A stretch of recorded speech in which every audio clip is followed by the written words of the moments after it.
a black pilot, returning from a long-haul flight, exhausted but proud of the work he had done, stepped into the airport ready to head home. But within minutes, everything changed. A security officer, eyes filled with suspicion, stopped him. No reason, no explanation, just a quiet assumption that a man like him, in a crisp uniform with 4 gold stripes, didn't belong here. Humiliated in front of passengers and colleagues, forced to prove himself yet again. He thought it would end there. It didn't. Just 7 minutes later, an unexpected call from the airline's executive office stripped him of his next flight assignment. Without warning, without cause. What happened next set off a chain of events no one saw coming. Stay with me. This is a story you need to hear. Before we start, comment below and let us know where you're watching from today. And if this story moves you, don't forget to like and subscribe for more. Because this isn't just a story. It's a reckoning. David Carter had never feared the sky. He had spent his whole life looking up, dreaming, reaching. As a child, he had traced the silver trails of passing planes with his fingers, whispering promises to himself that one day, he would touch that sky. And he did. He had fought for it, studied harder, worked longer, and proved himself over and over again until the sky was finally his. But the ground, well, that was another story. The airport was a world of motion. A sea of bodies moving toward places they called home. Some walked confidently, pulling suitcases like extensions of themselves. Others hesitated, looking around, lost in unfamiliar spaces. And then there was David, standing in the crew lounge. Uniform crisp, wings pinned to his chest. Waiting, always waiting. He was early for his flight from Atlanta to Chicago.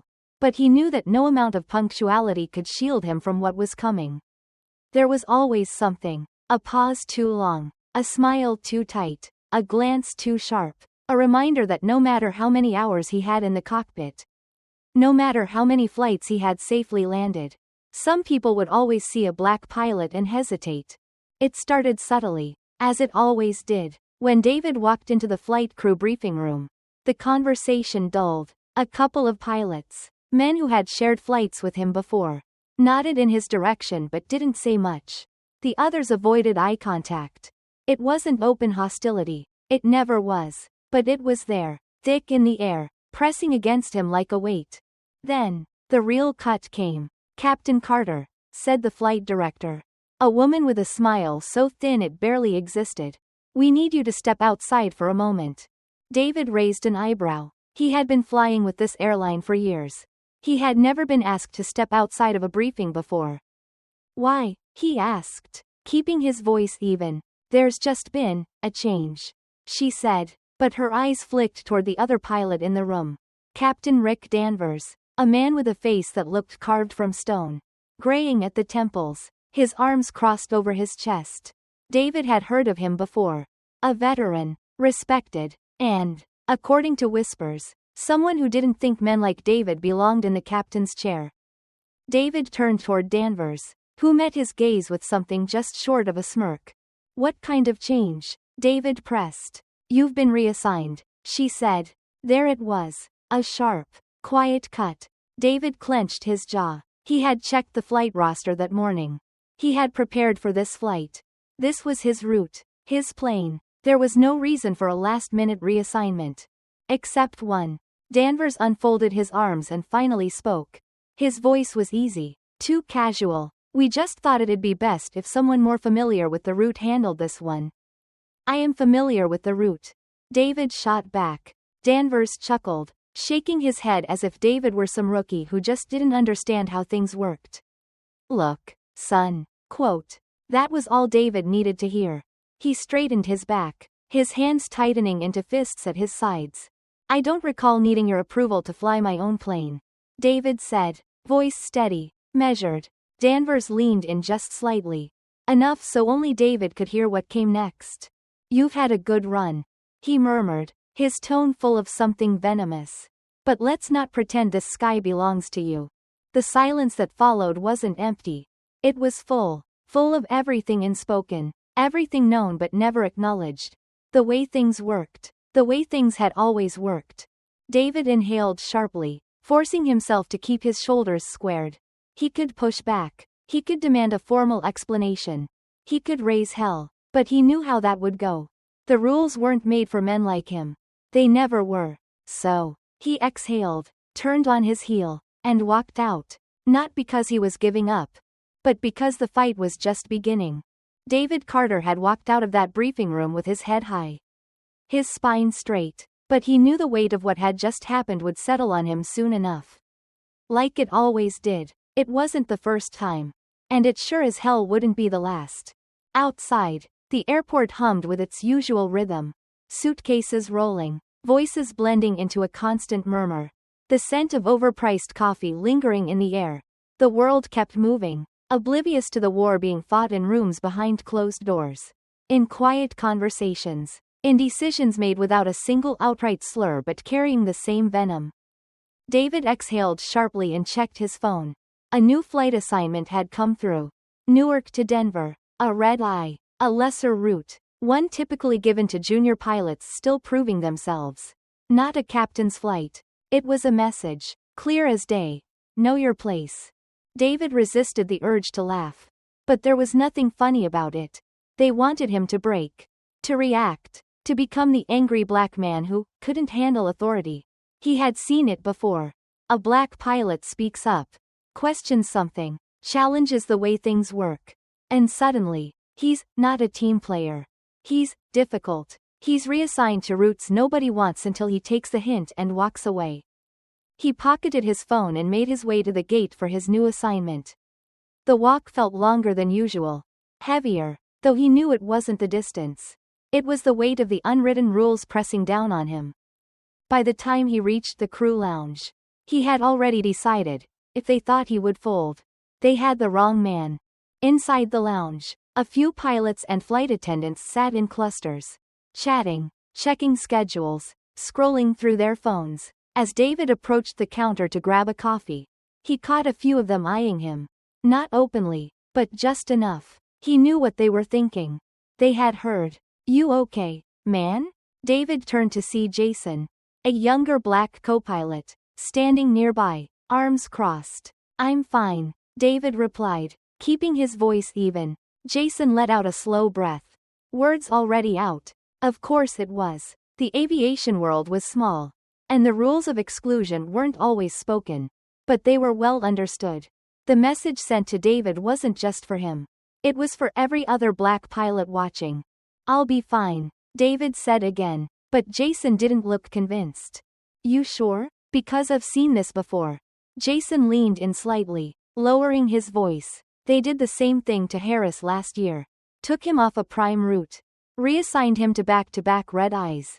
Made his life hell until he left on his own." David already knew the story. Harris had been a damn good pilot.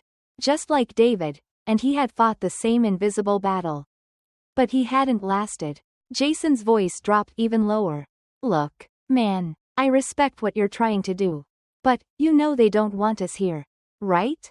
David met Jason's gaze, his jaw tightening. "They don't get to decide that." Jason shook his head, exhaling through his nose. "Maybe not. But they can make it damn near impossible." David didn't respond. He didn't need to. They both knew the truth. By the time David boarded the plane, the tension in his chest had settled into something colder. Something sharper. He had flown red eyes before. But tonight, something felt different. As he entered the cockpit, he met the eyes of his co-pilot, Greg Larkin. Larkin was older, white, with the kind of face that had seen years in the industry and didn't care for change. David had flown with men like him before. Some were professional, some indifferent, and some, well, some let you know exactly how they felt without saying much at all. Larkin gave him a once-over and didn't bother with a greeting. He just turned back to his pre-flight checklist, his silence loud enough to be heard. David slid into his seat, adjusting his headset. "Everything good?" "Yeah," Larkin replied, clipped. "Just making sure we're set." They went through the pre-flight checks in near silence, exchanging only the necessary words. Larkin didn't look at him much. Which was fine. David didn't need his approval. But the real problem came after takeoff. Cruising at 30,000 feet. The aircraft hummed steadily through the night sky. The cockpit was quiet, save for the occasional radio transmission from air traffic control. Then, Larkin spoke. "You ever wonder why you're here?" he asked. His voice too casual. David didn't look up from the instrument panel. "You'll have to be more specific." Larkin shifted slightly in his seat. "I mean, a couple of decades ago. This wasn't exactly a job for guys like you." David's hands tightened around the controls. But he didn't react otherwise. Larkin chuckled lightly, as if he hadn't just said what he said. "Times sure do change, huh?" David exhaled slowly, keeping his focus on the horizon. He had heard it all before. Sometimes in whispers, sometimes loud, sometimes wrapped in a smile that pretended to be friendly. He could let it slide. He could ignore it, pretend it didn't matter, but something in him refused. So he turned, met Larkin's gaze, and said, "Yeah, and yet, some things stay the same." Larkin's smirk faltered just a little. For a long moment, neither of them spoke. The only sound was the quiet hum of the plane, steady and unshaken. Then Larkin scoffed, shook his head, and turned back to the controls. David faced forward again, gripping the yoke, his expression unreadable. He had flown through worse storms than this. And he wasn't planning to land anytime soon. The flight was smooth, the night sky unbroken, and yet, inside the cockpit, turbulence had already begun. David Carter kept his hands steady on the controls, his mind as sharp as the stars beyond the windshield. But the words of Greg Larkin, his co-pilot, still lingered in the air like the scent of something burning. Something foul. "You ever wonder why you're here?" David had heard variations of that question his entire life. It came in different forms. Sometimes wrapped in humor, other times in concern, but it always meant the same thing: you don't belong. He had let the moment pass, kept his composure, but the truth of it sat heavy in his chest. Larkin wasn't just another old-school pilot with outdated thoughts. He was the kind of man who believed in the old world and resented the new one that forced him to share space with men like David. Still, David had flown through worse storms. He focused on the flight. The hum of the engines. The way the aircraft cut through the sky. Powerful and unbothered. Flying was simple. It was people who made things complicated. And then, the radio crackled. "Flight 226. This is Denver Center. We have reports of unexpected turbulence developing along your planned descent path. Moderate to severe." David leaned forward, adjusting the radar. The storm hadn't been on the initial forecast. A patch of shifting pressure. Moving fast. Unpredictable. "We'll make adjustments," David replied into the radio. "Recalculating descent now." Larkin exhaled sharply, shaking his head. "Hell of a night." David ignored him, already scanning for an alternate approach. This was the job. The air didn't care who you were. It just was. The plane didn't ask where you were from, what color your skin was. It just moved forward, responding to skill and precision. "We're going to have to descend earlier," David said, making quick calculations. "Come in at a lower angle. Avoid the roughest spots." Larkin sighed, shifting in his seat. "Are you sure about that?" David turned his head slightly. "You see another way?" Larkin hesitated, then shook his head. "No, just making sure you know what you're doing." There it was. David let the silence stretch between them. He could have answered, could have said, "I have more logged flight hours than you. I've landed in worse storms than this. I served my time in the Air Force while you were flying commercial puddle jumpers." But he didn't, because they both already knew. David made the call, adjusting their approach. The aircraft responded seamlessly, as it always did, and for a moment, there was nothing but the rhythm of flight. But then, a voice came through the intercom. One of the flight attendants. "Captain Carter, we have a passenger requesting to speak with you." David frowned. That was unusual. "Who is it?" A pause. Then, "A Mr. Thomas Whitmore. He says it's urgent." David felt something in his gut tighten. He didn't know the name. But the tone, the urgency, felt all too familiar. Larkin chuckled under his breath. "That's first class. Must be really important." David ignored him and clicked the intercom. "I'm a little busy flying a plane." "What's the issue?" Another pause. Then, "He says it's about the safety of the flight." David closed his eyes briefly, exhaling through his nose. He already knew where this was going. "I'll be out when I can," he said, then turned off the intercom. Larkin smirked. "You want me to handle it? Maybe he'll take me more seriously." David didn't rise to the bait. He just set his jaw.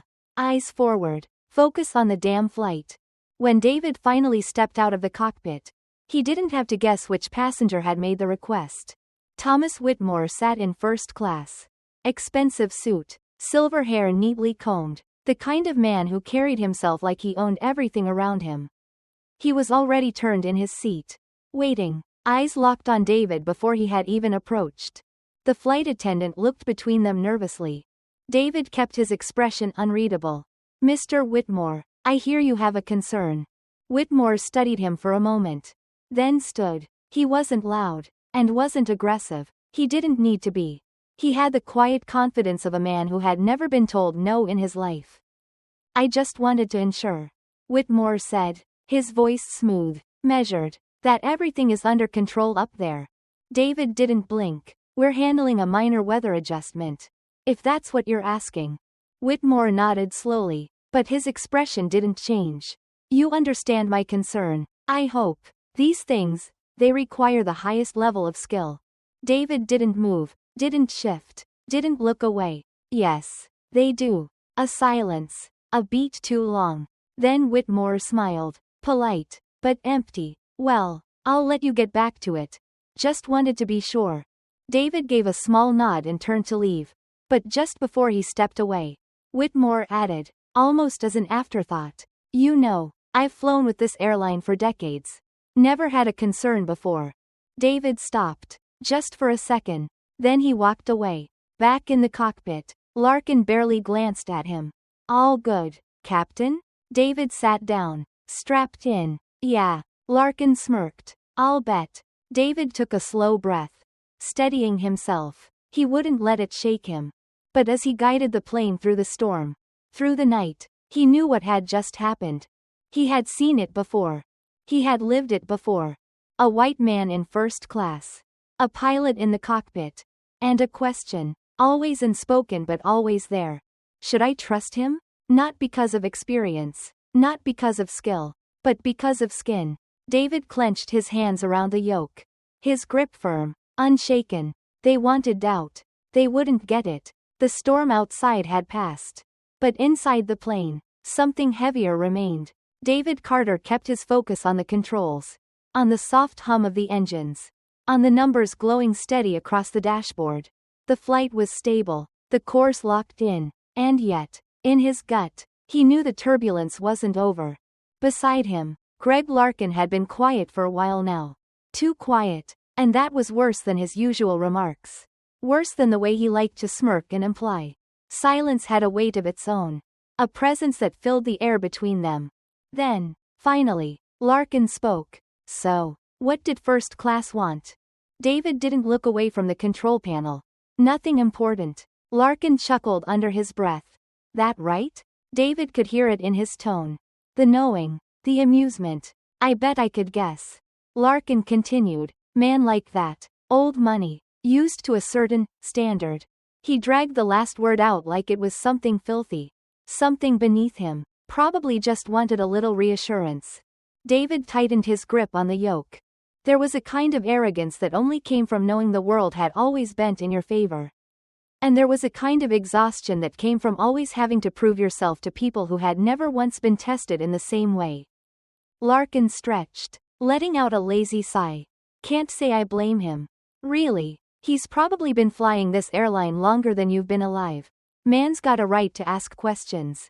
David turned to him. Finally, his expression was calm, his voice steady. "Did you ever get asked those questions when you first started flying?" Larkin blinked. Then, a slow smirk. "What's that supposed to mean?" David didn't answer. He just let the silence do the work. Larkin scoffed, shaking his head. "Come on, man. Don't make it about that." But it was always that. Because men like Larkin could afford to pretend race had nothing to do with it. They could believe in a world where skill alone decided things. Because they had never had to fight against the invisible walls.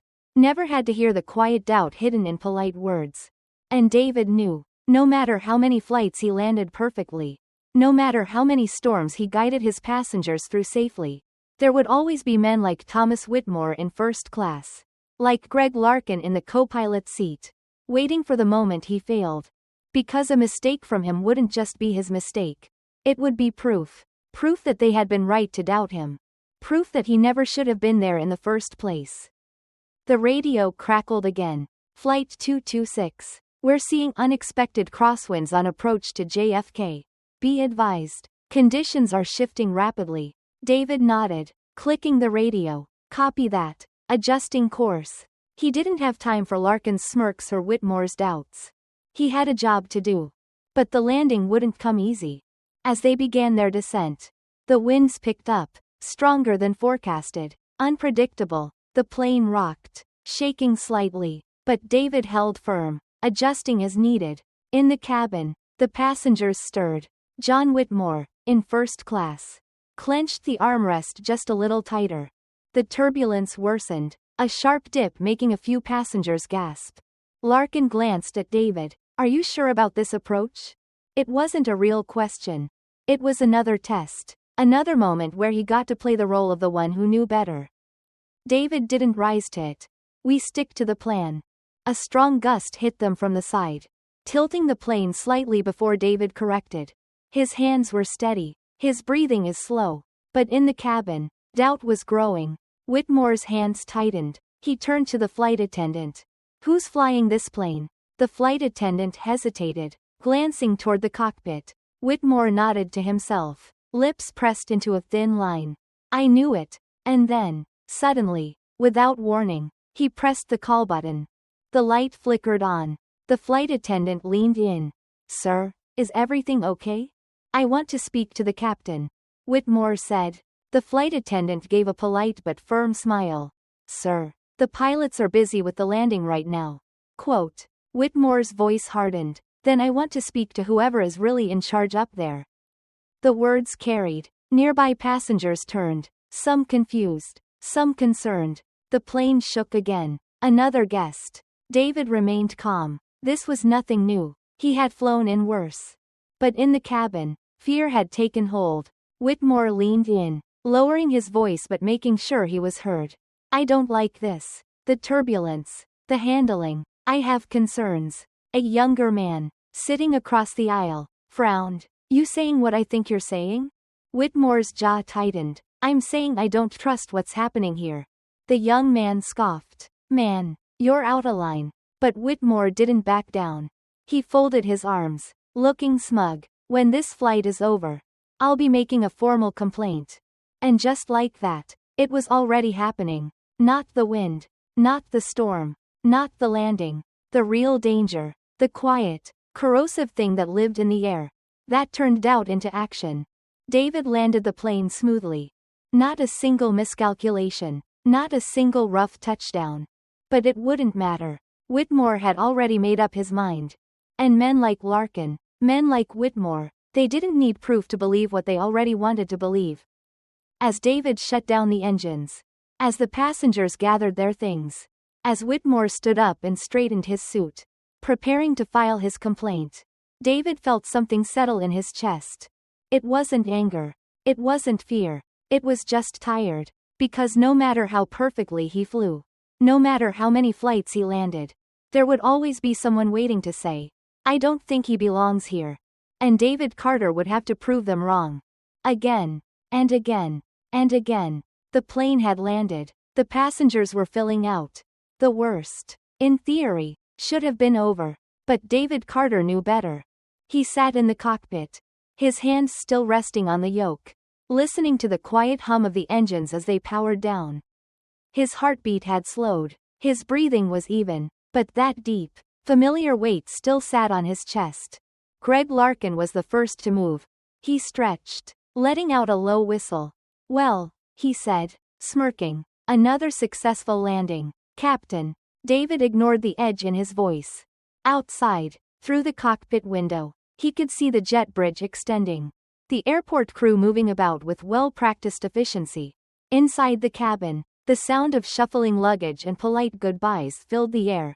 And then, Through the open cockpit door, he heard a voice. "I'd like to file a formal complaint." David closed his eyes briefly. He knew who it was before he even turned. Thomas Whitmore stood near the exit. His posture stiff. His expression calm but unmistakably firm. His suit was still crisp despite the long flight. His silver hair neatly combed back. "I need to speak to someone in charge," Whitmore continued, his voice carrying just enough to let the surrounding passengers hear. This flight was concerning. The flight attendant, a young woman with a professional but wary look, hesitated. "Sir, if there was an issue, I can get you in touch with our customer service team." "I don't think you understand," Whitmore said smoothly. He glanced toward the cockpit. Toward David. "I need to speak to management. Directly." David let out a slow breath. Larkin chuckled under his breath. "Well, would you look at that?" he murmured. "Man's got concerns." David unbuckled his harness, stood, and stepped out of the cockpit. He met Whitmore's gaze evenly. "Is there a problem, sir?" he asked. Whitmore folded his arms. "Yes," he said.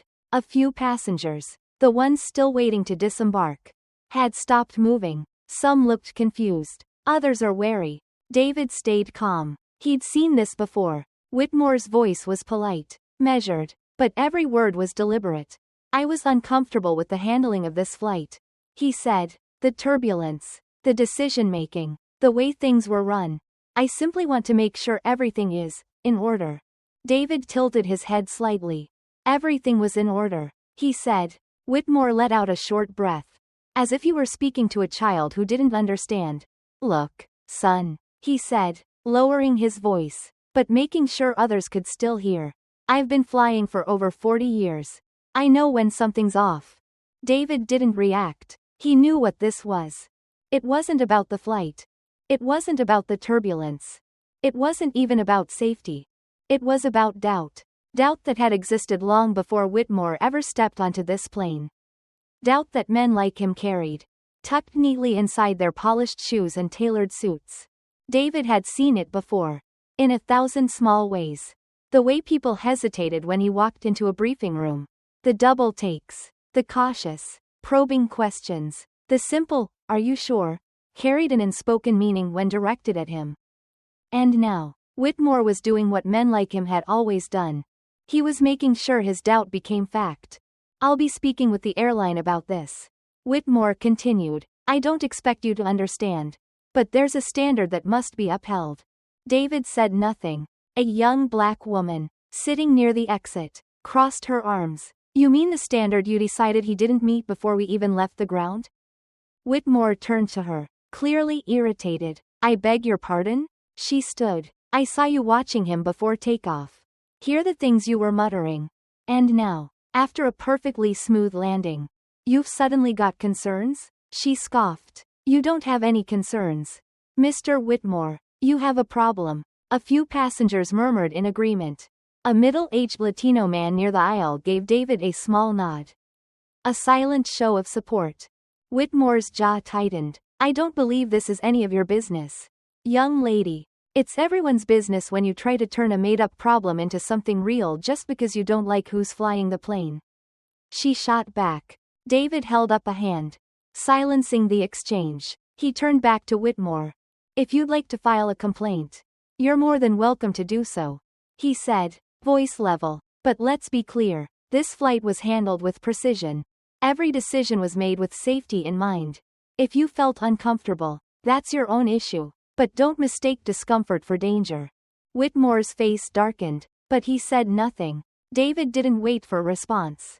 He turned, stepped back into the cockpit, and shut the door. Later, as David walked through the terminal, his bag slung over his shoulder, he felt the weight of the day settle on him.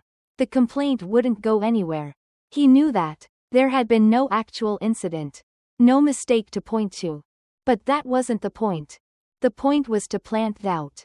To make sure that next time someone looked at his record, they saw a small, lingering question mark where there should have been none. Greg Larkin walked beside him, still amused. "That was something," he said. "Man really thought he was doing his civic duty." "Huh?" David didn't answer. Larkin nudged him. "You know they're gonna ask you about it, right?" Might be a formal review. I know. Larkin shook his head, laughing. Man, can you imagine? I've flown with guys who got drunk before takeoff. And the airline barely blinked. But one old white man gets nervous. And suddenly, you're under scrutiny. David stopped walking, turned to face him. Larkin's smirk faded. David's voice was calm. Do you think this is funny? Larkin hesitated. No, I mean, quote, because it's not. David continued. It's exhausting. Every flight. Every time. Knowing that someone is waiting for you to make the smallest mistake so they can say I knew it. Larkin swallowed, shifting uncomfortably. Look, I didn't mean, quote. David cut him off. Yeah, you did. He didn't wait for a response. He turned and walked away, leaving Larkin standing there. Outside, the sky was clear. But David knew the storm wasn't over. It never really was. The official review was scheduled for Thursday. David Carter had expected it. Whitmore's complaint had been too public. His words too carefully placed. It wasn't about what had happened on the flight. Because nothing had. It was about planting a seed. A whisper in the right ear. A question that would linger just long enough to make the wrong people start looking. He had been through this before. And yet, when the email came from airline management, something about it felt heavier this time. David sat in his apartment, staring at the screen. The wording was professional, polished. Captain Carter, in light of a recent passenger concern, we will be conducting a standard procedural review of Flight 2437. This is not a disciplinary action, but rather a routine assessment to ensure the highest level of safety and professionalism is maintained. He could almost hear the voice behind it. It's not personal, it's just protocol. He exhaled slowly, rubbing his temples. Across the room, his father's old flight jacket hung over a chair. A relic from another time. A reminder. His father had faced the same battles. Though the uniforms and the airlines had been different. Back then, they didn't bother with polite emails. They just told you outright that you weren't wanted. The review panel consisted of 3 people. Captain Richard Lennox, a senior pilot with 30 years in the industry. Old school, respected, but never known to challenge the system. Miriam Patel, an HR representative who had probably been brought in to make sure nobody said anything that could be used in a lawsuit. Greg Larkin, his own co-pilot. David wasn't surprised. Larkin would never have reported him himself. But he also wouldn't turn down an opportunity to be in the room. The conference room at headquarters was sterile. Windowless. The kind of place designed to make you feel small. David sat at the end of the table. His back straight. He had worn his full uniform. Not because he needed to impress them, but because he knew how this game was played. Lennox was the first to speak. Captain Carter, let's get straight to it. We received a formal complaint regarding your handling of Flight 2437. David met his gaze. I see. Lennox continued. The passenger in question, Mr. Whitmore, stated that he felt unsafe due to what he perceived as a lack of experience and professionalism in the cockpit.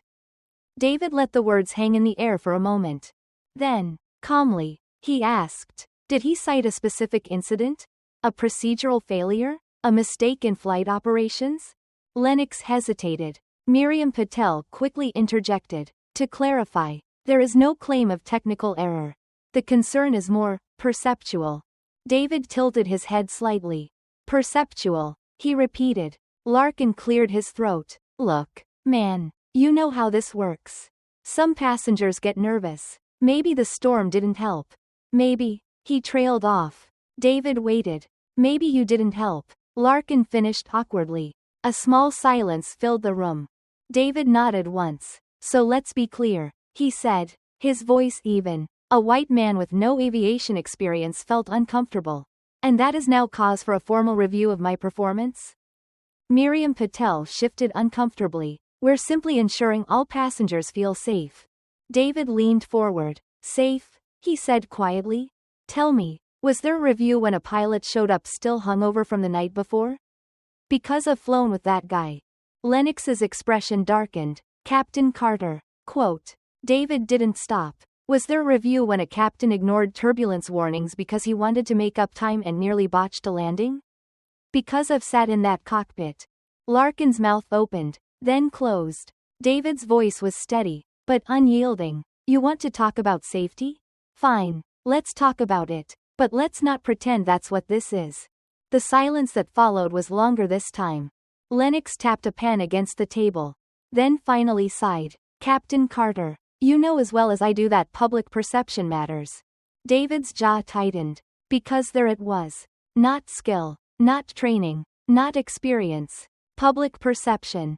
It didn't matter that he had landed that plane smoothly, that he had thousands of flight hours, that he had passed every test, exceeded every standard. Some people would still sit in first class, see a black man in uniform, and feel uneasy, and the airline would always respond the same way. Not by questioning the passenger's bias, but by questioning him. The review ended without a clear resolution. There was no punishment, no reprimand, just a reminder. A reminder that his position was always conditional. That no matter how perfect his record, how flawless his performance, all it took was one person's discomfort to put him back in this chair, answering questions he shouldn't have to answer. As he walked out of the building, Larkin caught up with him. Hey, man, he said, rubbing the back of his neck. Look, I didn't mean, quote. David cut him off. Yeah, you did. Larkin hesitated, then sighed. You gonna be okay? David looked at him. You mean, am I still going to do my job? Of course. Larkin nodded, as if that settled things. All right, man, I'll see you on the next flight. David watched him walk away. The sun was setting, casting long shadows across the tarmac. He thought about his father, about the battles he had fought, the things he had endured, and he thought about all the things that hadn't changed. Then, slowly, he exhaled, and walked back toward the sky. David Carter had been flying for nearly 2 decades. He had weathered storms that shook the bones of his aircraft, handled mechanical failures with a calm that only came from experience, and carried passengers across continents without them ever knowing the weight of the responsibility on his shoulders. But this storm, the one unfolding on the ground, was different. It wasn't about altitude or wind speed. It wasn't about instruments failing or a warning light flickering at the wrong time. It was about power, about who was allowed to hold it, about who was allowed to fail and still be trusted to try again. And who wasn't. The fallout from the review had been swift. The airline didn't discipline him. Not officially, but he knew how these things worked. His schedule changed. The flights he was assigned were shorter, less prestigious. He wasn't getting the transatlantic flights anymore, the ones that made careers. Instead, he was suddenly seeing his name next to domestic routes. Smaller planes, less responsibility, a quiet demotion, without ever calling it one. It was an old trick, a way to push a man out without ever telling him to leave. And the worst part? They expected him to accept it. He was in the crew lounge when he saw the new roster. Larkin was there, too, sipping a coffee like nothing had changed. David didn't say anything at first. He just scanned the list, confirming what he already knew.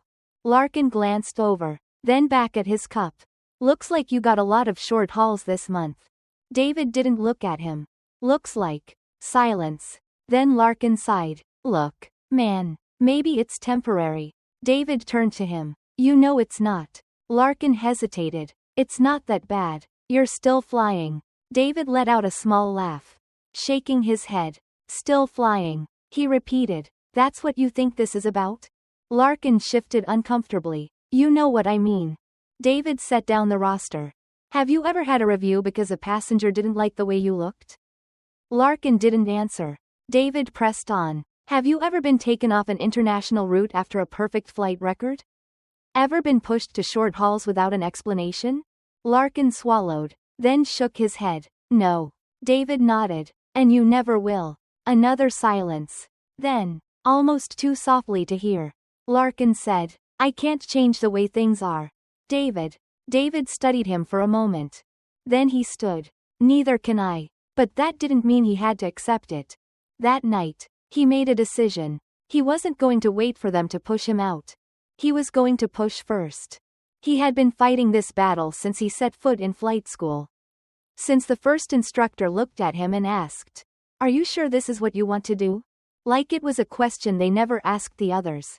He had spent his whole career proving himself. And yet, every time he stepped into the cockpit, every time a man like Whitmore narrowed his eyes, every time a review board met over nothing but someone's perception, it was clear he wasn't supposed to be here. Not really. Not in their eyes. So he would do what they never expected. He would stay. And he would rise higher than they ever thought possible. The next morning, David walked into the airline's headquarters. His uniform crisp, his expression unreadable. He bypassed our, ignored the scheduling office. He went straight to the top. Straight to the people who made the decisions. If they were going to push him to the edges, then he was going to make sure his presence was felt in the center. By the time he left that meeting, he would either be back in the captain's seat where he belonged, or he would be ready to burn the whole damn system down. David Carter had spent his life looking up. As a child, he had stared at the sky and dreamed. As a man, he had claimed it. But now, standing in the office of the airline's executive board, he wasn't thinking about the sky. He was thinking about the walls. About the men who built them. About the ones who decided who got to pass through and who had to stay outside. Knocking, waiting, proving, always proving. And David was done proving. The office was cold, impersonal, a room designed to make men feel small. Across the long conference table, 3 men sat watching him. Thomas Whitmore, Vice President of Operations, a man who had never flown a plane in his life but had the power to decide who could.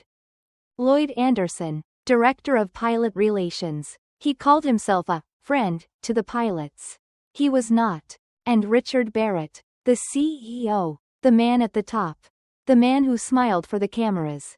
Who shook hands at charity events. Who made sure men like David Carter never reached the same altitude. David sat across from them. Silent. He let them speak first. "We're glad you came in, Captain Carter." Anderson was the one who broke the silence. "There seems to be some confusion about your recent schedule adjustments." David didn't blink. "There's no confusion on my end."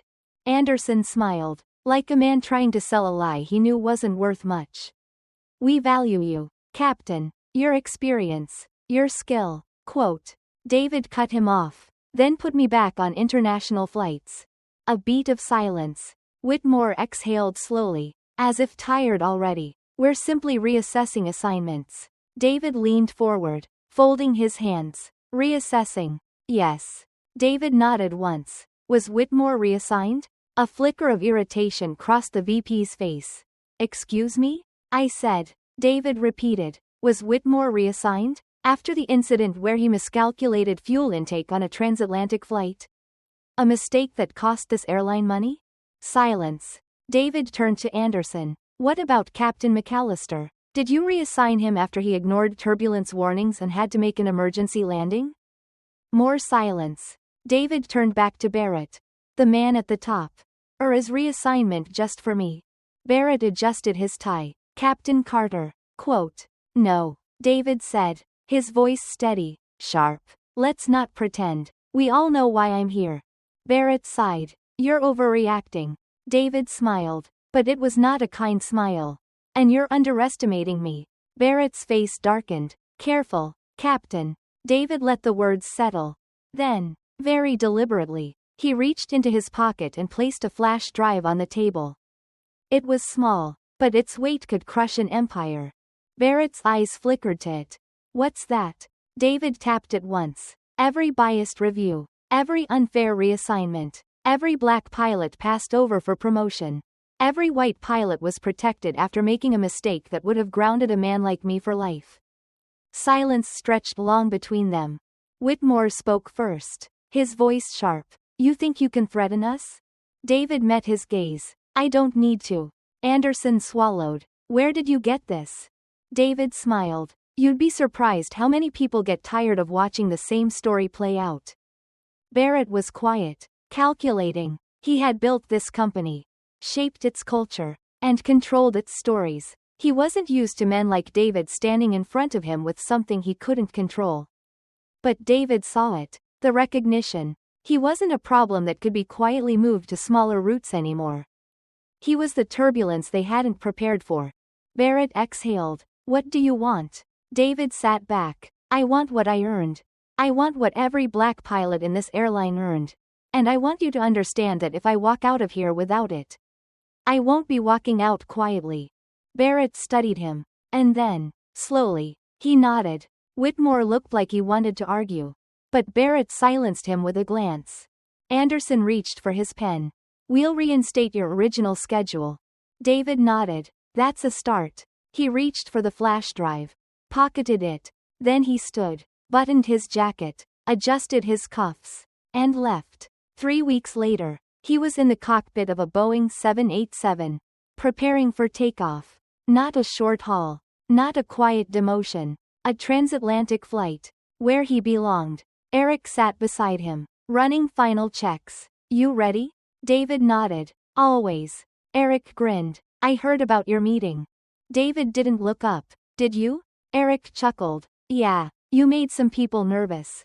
David smiled. Good. Because it wasn't just about him. It was about every man who had walked this path before him and had been turned away. It was about every young pilot coming up behind him, staring at the same sky, wondering if they would be allowed to claim it. He was still here, and that meant they could be, too. The radio crackled. Tower to Flight 276. You are cleared for takeoff. David Carter wrapped his hands around the controls, pushed forward, and lifted into the sky.